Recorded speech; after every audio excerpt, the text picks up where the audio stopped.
सबसे पहले आपको ही बोल रहा था कि जब हम नाम ध्यान परायण होकर चलते हैं तो धीरे धीरे देखता है कि जीवन की जो रिक्वायरमेंट है धीरे धीरे घटने लगता है। जिसका कोई रिक्वायरमेंट नहीं है उससे सुखी और कोई नहीं है। कबीरदास जी कहते हैं, चाह गई चिंता मिटी मनुआरे प्रवाह, जिसको कुछ ना चाहिए वो ये साहन के साथ। आज हम लोग बहुत कुछ एस्पेक्ट लेकर चल रहे हैं, जब उसको फुलफिल नहीं हो पा रहा है तब हम लोग दुखी होते हैं, डिप्रेस होते हैं। इसीलिए हमारी जितना भी चाहत है, सिर्फ अगर हमारी आदर्श हो, ठाकुर जी वही बोलते हैं, स्वार्थ आमार तुमी सुधु कोनो प्रयोजन स्वार्थ नय, भर दुनियाए जाई होक ना होक तुम्हारी अतृप्ति करी जे भर। सिर्फ मुझे डर उसी बात का है कि जिससे मेरा प्रिय परम की बातों से मैं कहीं उल्लंघन ना हो जाए, उनकी बातों से दिए हुए निर्देश को कहीं मेरे द्वारा पालन करने में कहीं त्रुटि ना रहे। यही सब बात होना चाहिए। और सर्वोपरि हमारी जीवन में एक प्रायोरिटी होना चाहिए कि सिर्फ स्वार्थ हमारी जो परमपिता है, इसके अलावा ये जो भी सुख देख रहे हैं ये सबको मिल रहा है, सबको मिलेगा। देखते हैं हम ये 84 लाख जो प्राणी हैं, किसी प्राणी का कोई पर्सनल इनकम नहीं है सिवा मनुष्य के अलावा। मनुष्य आज इनकम करने का बाद भी देखता है मनुष्य दूसरों को परेशान कर कर शोषण कर कर फिर भी वो खुशी होना चाहता है। एक जीव जंतु में ये चीज़ नहीं देखने को मिलता है, कोई किसी को शोषण नहीं करता है जितना मनुष्य शोषण कर रहा है। इसीलिए श्री श्री ठाकुर अनुकूल चंद्र जी ने ये जो पाशविकता की जो टेंडेंसी है इस मनुष्य से निकालने के लिए सभी को इस सतमंत्र में दीक्षा ग्रहण करने के लिए ही जोर दिया। शास्त्रों में जो सब बातें लिखा हुआ है, दीक्षा लेने के बाद ही ये सब चीज़ें हम रियलाइज कर पाते हैं। ठाकुर जी बोलते हैं रियलाइजेशन तभी होता है जब हमारी एप्लीकेशन परफेक्ट होता है। जब हमारी एप्लीकेशन परफेक्ट नहीं होता है तब तक हम प्रॉपर रियलाइज नहीं कर पाते।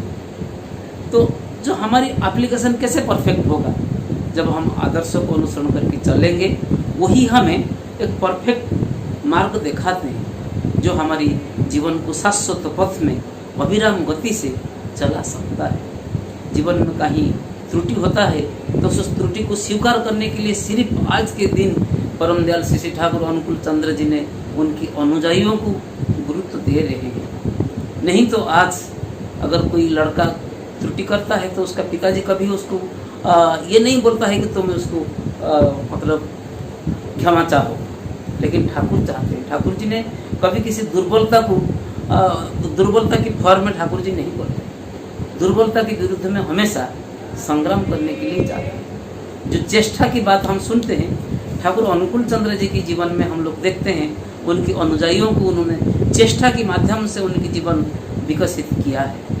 हर एक व्यक्ति को इस चेष्टा के माध्यम से हम लोग तो अपने जीवन को कभी जब पहले की बातें सुनते हैं आज देखते हैं तो काफ़ी सारे बदलाव आया हुआ है। हम लोग अभी ठाकुर जी की दया से एक वास्तव में जो शांति वो महसूस होता है। इससे पहले हम लोगों को पता नहीं था शांति एक्चुअली क्या चीज़ है।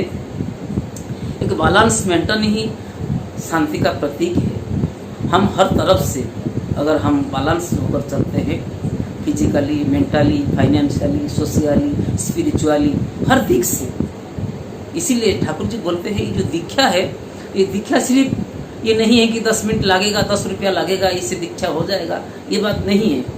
ये क्या है, जस्ट एक ठाकुर जी बोलते हैं initiation is the root of organisation.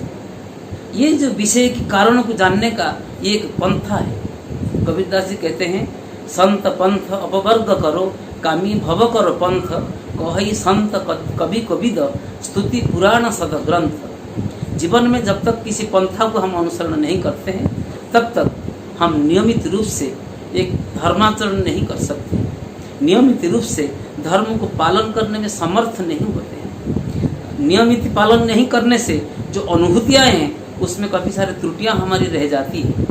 Shri Thakur अनुकूल चंद्र जी ने ऐसे एक व्यक्ति है, हर एक व्यक्ति को पापी तापी, खूनी, अपराधी, ब्राह्मण, चंडाल, हिंदू, मुसलमान, धनी, गरीब, सभी को एक ही पंथ में मतलब युक्त करना चाहते हैं और एक ही मंत्र हर एक को आज उन्होंने दिया है।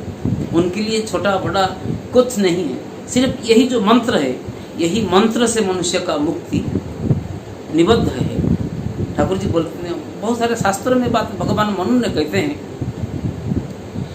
हमारी जीवन की जो अंतिम इच्छा है, हम लोग कैसे मोक्ष प्राप्त करेंगे। आज देखते हैं, अगर 5 मंजिली बिल्डिंग है या लाखों रुपया इनकम है, इससे हमारी जीवन को मुक्ति नहीं मिल सकता है। मुक्ति तब मिलेगा, भगवान मनु कहते हैं, न ज्ञान न बिना मोक्षम न मुक्ते परम गति ही सर्वेषु तपस्या माध्यम। ये जो तपस्या जीवन ही मनुष्य को मुक्ति की ओर ले जाता है। और ये मुक्ति तभी आता है जब हम सद्गुरु से दीक्षा ग्रहण करते हैं। दीक्षा ग्रहण से पहले ये सब चीज़ें अनुभूति हम लोगों में हुआ नहीं है। शास्त्रों में ऐसा लिखा हुआ है, दीक्षा विहीनस्य न सिद्धि न च सद्गति। ये जो सद्गति प्राप्त दीक्षा की उपरांति ही होता है, अन्यथा कितना भी कुछ कोशिश करते हैं, इससे हमारी जीवन सद्गति प्राप्त नहीं करता है। और शास्त्र में ऐसा लिखा हुआ है, बहुजन्मार्जिते पुण्य यदि वा सद्गुरु लभ्यते तदा तद्वक्तुत लब्धा जन्म साफल्यमाप्नुयात् सधन्य सकृतार्थश्च सकृति सच धार्मिक निस्नातः सर्वतीर्थेषु सर्वयज्ञेषु दीक्षितः सस्नातः सर्वशास्त्रेषु सर्वलोके प्रतिष्ठितः जस्य कर्ण पथ प्रान्ते प्राप्त मंत्र महामंत्र। ये हम लोग दीक्षा ग्रहण करने से 30 साल बाद मुझे ये किताब में पढ़ने को मिला। तब मैं सोचा कि एक्चुअली ठाकुर अनुकूल चंद्र जी ने हर एक व्यक्ति को इसीलिए इसी दीक्षा के साथ युक्त करना चाहते। ये जो दीक्षा ग्रहण, ये बहुजन्म के सार्थक रहने से, पूर्व जन्म की स्वीकृति रहने से, माता पिता की आशीर्वाद रहने से किसी व्यक्ति को दीक्षा ग्रहण प्राप्त होता है। अन्यथा मनुष्य कितना भी कुछ कोशिश करता है, उसको प्रभु की सतनाम नहीं मिल सकता है। इसके लिए बहुत सारे जीवन की साधन भजन की जरूरत है। ब्रह्म पुराण में इसीलिए लिखा हुआ है, बहुजन्मार्जिते पुण्य यदि वा सद्गुरु लभ्यते। परमपिता की बातों को सुनने के लिए बहुजन्म की साधना की जरूरत है। अच्छे कर्म करने के उपरांत ये सब प्राप्त होता है। और जो सत्संगी हैं, जो ठाकुर जी के अनुयायी हैं, मैं यही गर्व के साथ कहूँगा, जो उड़िया भागवत में लिखा हुआ है कि अनेक जन्म तप फले जाची मुँह देव थाई बोले, मतलब अनेक जन्म तप करने का बाद ही हम परमपिता को सद्गुरु के रूप में ग्रहण करते हैं। और परम दयाल श्री ठाकुर अनुकूल चंद्र जी का जो बातें हैं, जब हम धीरे धीरे अध्ययन करते हैं, जाजन करते हैं, तो बहुत सारे विस्तार पूर्वक ठाकुर जी ने बोला है। उसमें से मैं कुछ वाणी आपके सामने बोलना प्रासंगिक महसूस करता हूँ, क्योंकि जब हम भागवत में रामचरित मानस में लिखा है कि बिनु जाने बिना ना हुई प्रतीति, बिनु प्रतीति ते ना बढ़ी प्रीति। जब तक हम किसी चीज़ की बारे में अच्छी तरह जानकारी नहीं होगा, उसके प्रति हमारी विश्वास नहीं होगा। और किसी के प्रति अगर हमारी विश्वास नहीं है, उसको हम प्रीति की नज़र में देख नहीं सकते, उसको प्रेम नहीं कर सकते, प्रीति नहीं कर सकते। इसलिए जानना बहुत जरूरी है।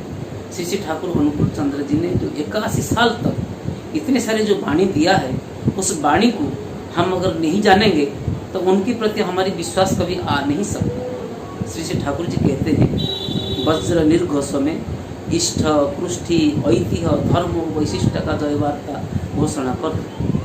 घरों में, नगरों में, शहरों में, प्रत्येक की गृहांगना में केवल ही भगवत भक्ति का व्यंजना प्रकट करो।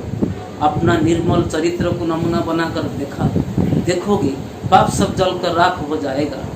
वैदिक भारत का ज्योति शिखा प्रज्वलित हो उठेगा सर्वत्र। भारत पुनर्बार देव भारत में परिणत होगा, जगत का गुरु होगा।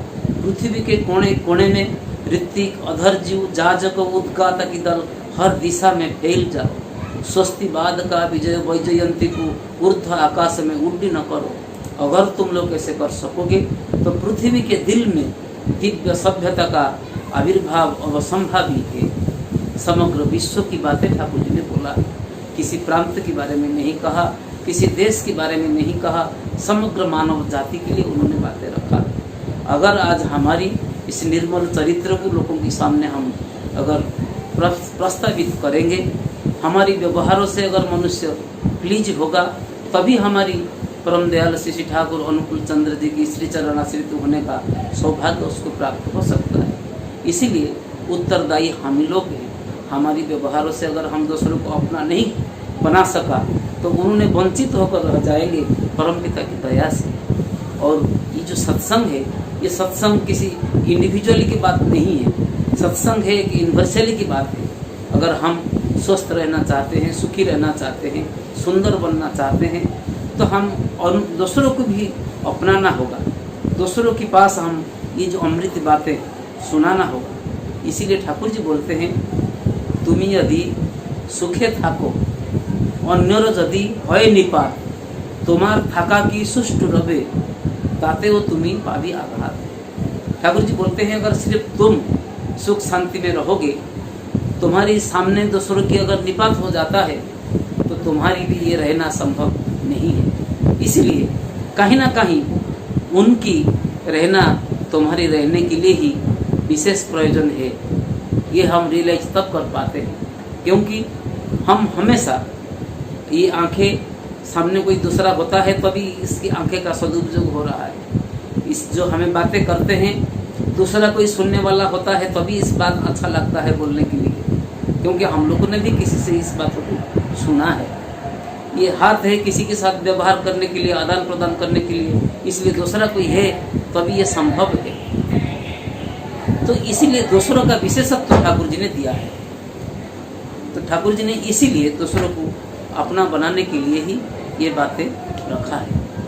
तब दूसरों के लिए जब तक हमारी प्राण में व्याकुलता नहीं महसूस होगा तब हम संकुचित होकर रह जाते हैं, मिनिमाइटेड होकर रह जाते हैं। दूसरे की क्या विशेषत्व है, क्या विविधताएं हैं, उसको हम महसूस नहीं कर सकते। इसीलिए श्री श्री ठाकुर अनुकूल चंद्र जी ने हमेशा कहते हैं कि तुम तुम्हारी परिवार के लिए, परिवेश के लिए, देश के लिए, दस के लिए, वर्तमान और भविष्य के लिए तुम ही उत्तरदायी हो।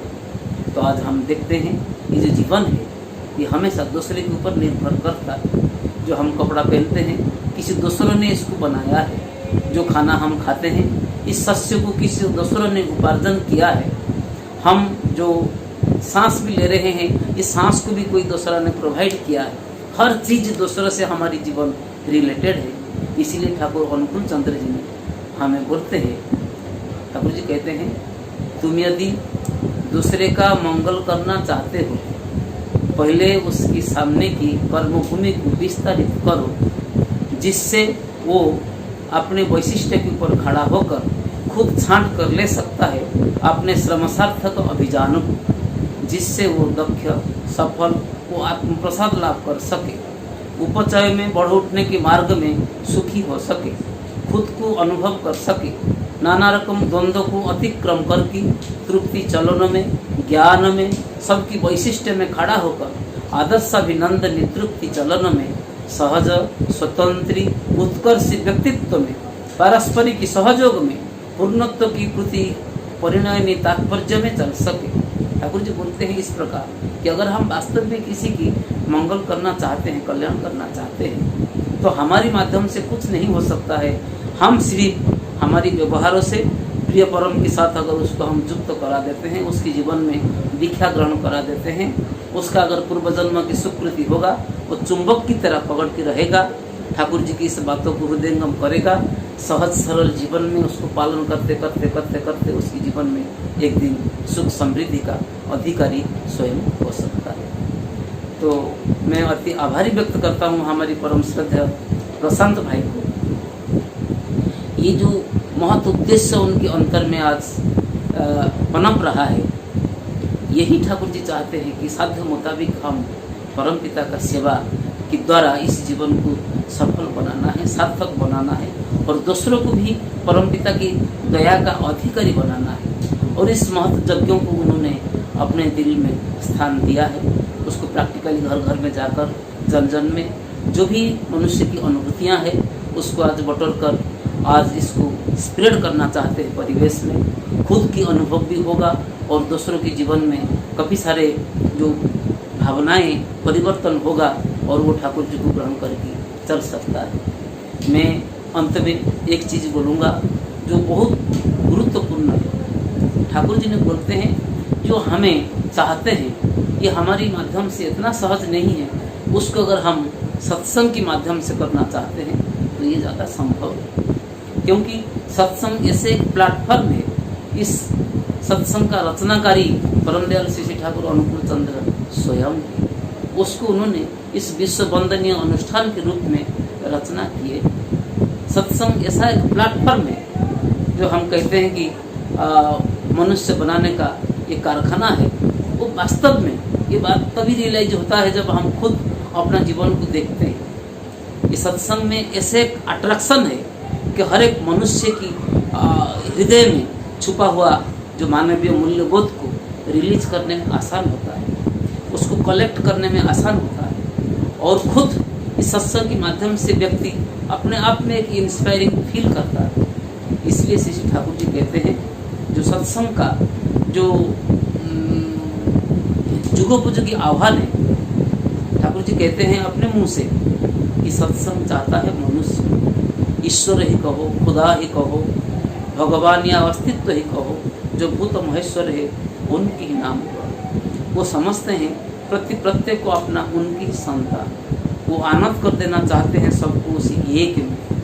वो पाकिस्तान नहीं समझता है, हिंदुस्तान नहीं समझता है, रूस नहीं समझता है, चीन नहीं समझता है, यूरोप अमेरिका भी नहीं समझता है। वो चाहता है मनुष्य को, वो चाहता है प्रत्येक मनुष्य को, वो हिंदू ही हो, मुसलमान ही हो, ईसाई ही हो, बौद्ध ही हो या जो भी क्यों ना हो, जैसे समवेत हो उनकी ही नाम पर श्रम कुशल उत्पन्न चलन से, जिससे मेहनत करके प्रत्येक को थोड़ा खा पी कर बच सके, सदा स्वतंत्र को बनाए रखकर संवर्धना के पथ पर चल सके, प्रत्येक मनुष्य जिसे समझ सके प्रत्येक ही उनका, कोई जिसे ना समझ सके कि वो असहाय है, निराश्रय है, प्रत्येक मनुष्य जिसे छाती खुलाकर कह सके मैं सभी का ही हूँ, सभी मेरे हैं।